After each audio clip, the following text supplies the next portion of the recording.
ခေါင်းထဲမှာအမိုက်တွေထက်အဲ့ဒီအမိုက်တွေနဲ့ပူလောင်နေတယ်ဆိုလို့ရှိရင်ခေါင်းအေးအေးမထားနိုင်တော့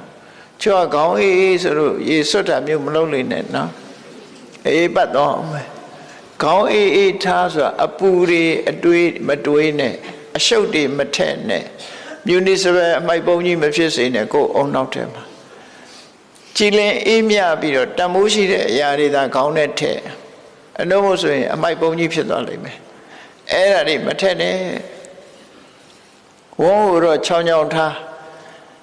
ခြေထောက်ကိုတော့နှွေးနှွေးလေးထားလို့ပြောချတယ်ပေါ့နော်ခြေထောက်နှွေးနှွေးခေါင်းအေးအေးဝန်းချောင်းချောင်းလူဘဝမှာတော့အဲ့ဒါကြီးပွားတိုးတက်ခြင်းအကြောင်းတွေပဲကျမ်းမာပြီးတော့ကြီးပွားတိုးတက်တဲ့အကြောင်းအဲ့ဒါကြောင့်ဘဝမှာစာရင်နောဆိုတာဆင်ញင်သုံးသက်တတ်ရမယ်ကိုယ့်အခြေအနေကိုဆင်ញင်သုံးသက်တတ်ရမယ်ငါလှုပ်နေတာဘာတွေနဲ့အချိန်ကုန်နေသလဲငါဘာလှုပ်သင့်သလဲဆိုတာကိုအမြဲတမ်းဆင်ញင်သုံးသက်ရမယ်ဒီတဲ့အစင်းမြင်လို့နိဗ္ဗာန်ရချင်တယ်ဆိုလို့ရှိရင်တော့ဘယ်အရာမှမမြဲဘူးဆိုတာကိုသိရမယ်ဆင်ញင်နဲ့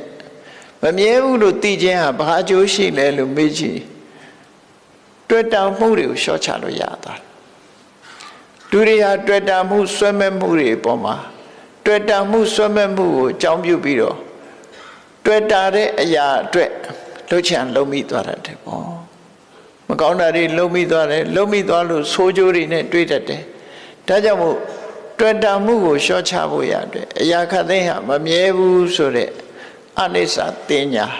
ထာဝရပြောင်းလဲနေတဲ့အရာတွေပဲလို့ဆင်ញင်သုံးသပ်နိုင်ရမယ်လို့သူဆိုတယ်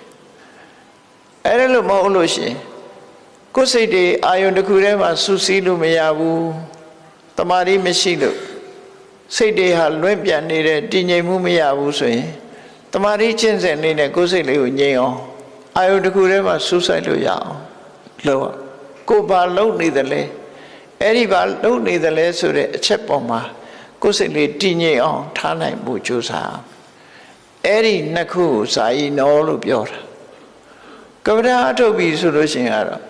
သမထကျင့်စဉ်ကိုလည်းစာယီနောဝိပဿနာတရားအထုတ်တာလည်းစာယီနောပဲသဘာဝကိုအသိမှန်ဆင်ញင်သုံးသပ်တယ်အဲ့ဒါတမာရီနဲ့ပညာတိုးတက်အောင်ကြိုးစားခြင်း